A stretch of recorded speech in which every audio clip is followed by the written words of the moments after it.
Bonjour à tous, nous sommes le mardi 8 mai 2018, il est midi, je suis ravi de vous retrouver pour faire ensemble le tour de l'actualité en Franche-Comté.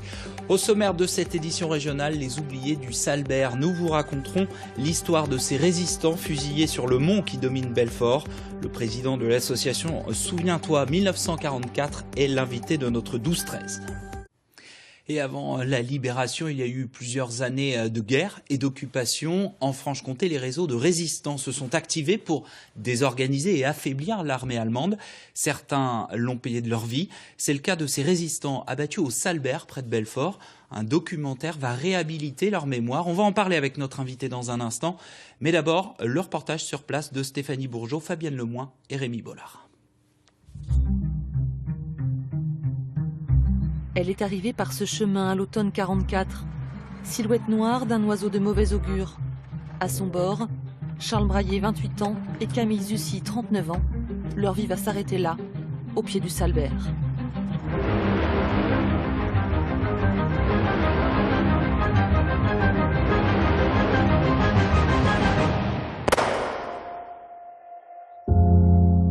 Les saisons ont passé, qui ont enseveli les hommes et leur histoire. Mais des sentinelles sont toujours là. 7 croix dressées en lisière de forêt. 7 témoins muets qu'il a fallu relever et arracher à leur silence. Pour Jean, tout commence en 2013.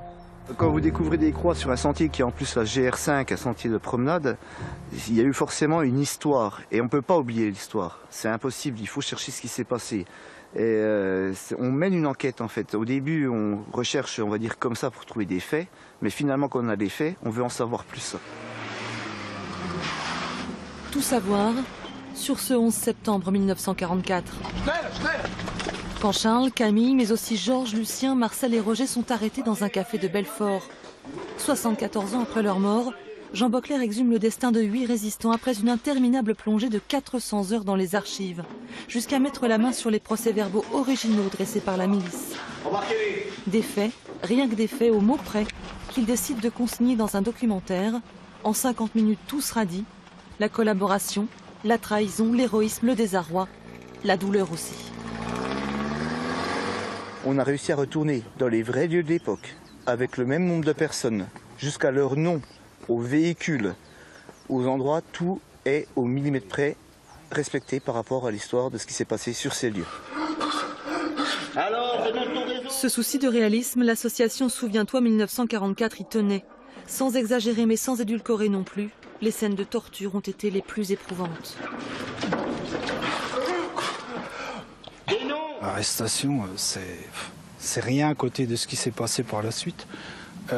Quand il y a eu l'interrogatoire, qui a été très très dur, qui a duré plusieurs semaines, et puis au moment de l'exécution, comment ça s'est passé dans les moindres détails, ça a été, moi j'y pense encore. C'est prenant pour les gens, pour les personnes qui ont vécu ça, quoi. Mais ça leur rend hommage aussi à la fois. Attention. Tourné sur le temps libre des bénévoles, le DVD sera prêt en septembre. Sans haine ni revanche, le travail de reconstitution s'achèvera donc bientôt. Mais l'histoire sent toujours la poudre et le soufre. J'ai reçu quand même aussi 2 coups de fil anonymes qui me disaient justement de laisser le passé où il était, qu'il ne fallait pas remonter les informations du passé. Mais c'est le contraire justement, il ne faut pas oublier, ces gens-là ils sont morts pour notre liberté, pour qu'on soit libre aujourd'hui. Les dépouilles des fusillés ont été jetées dans des fosses anonymes. Tout ce qu'il reste de leur calvaire, ce sont ces croix et une poignée de douilles, comme une mise en garde d'outre-tombe, des oubliés du Salbert. Et pour parler des oubliés du Salbert, je reçois Jean Bockler, le président de l'association Souviens-toi 1944. Bonjour à vous. Bonjour. Alors ce travail de reconstitution très important, a-t-il été facile à mener, notamment trouver ces fameux documents d'archives ? Non, ça a été un travail de longue haleine. Depuis le début, en fait, j'ai commencé par des recherches Internet qui m'ont mené à pas grand-chose. Après, j'ai essayé de trouver des descendants qui étaient difficiles à trouver aussi. Mais surtout, ce qui nous a aidés, c'est les archives départementales de Belfort, où là, j'ai réussi à mettre la main au bout de 50 heures quand même de recherche, En fait, on mène une enquête ni plus ni moins, comme une enquête de police, on creuse, on fouille partout. Et j'ai réussi à retrouver un dossier qui n'était jamais sorti depuis la fin de la guerre, c'est les procès-verbaux des renseignements généraux de la police de libération de Belfort. Alors, que vous ont-ils appris justement ces PV ? Alors ces PV m'ont appris beaucoup de choses. Pareil, il a fallu trier quand même, il y a près de 400 pages. Donc là-dedans, j'ai réussi à retrouver des témoignages, surtout par exemple pour 3 d'entre eux, car ils sont 8 à avoir été exécutés, mais pas le même jour ni en même temps. Donc par exemple pour 3 d'entre eux, qui ont été arrêtés dans un bar qu'on reconstitue dans le DVD.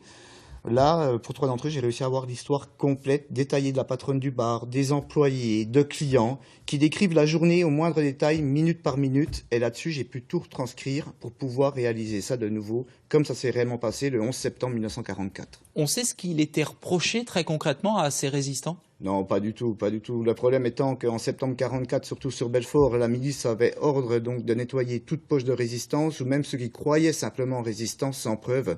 C'était un peu le moment avant la débâcle, donc c'était vraiment plus des règlements de compte ou choses comme ça. Mais ceux-ci sont réellement par contre des résistants qui appartenaient à un réseau. Alors on l'a entendu dans le reportage, vous avez reçu des menaces, des appels anonymes. Plus de 70 ans après la fin de la guerre, est-ce que vous attendiez à ce type de réaction ?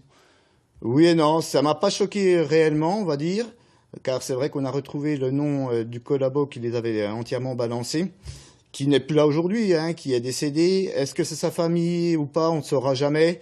Mais c'est vrai qu'il y a des gens qui ont peur que les informations remontent.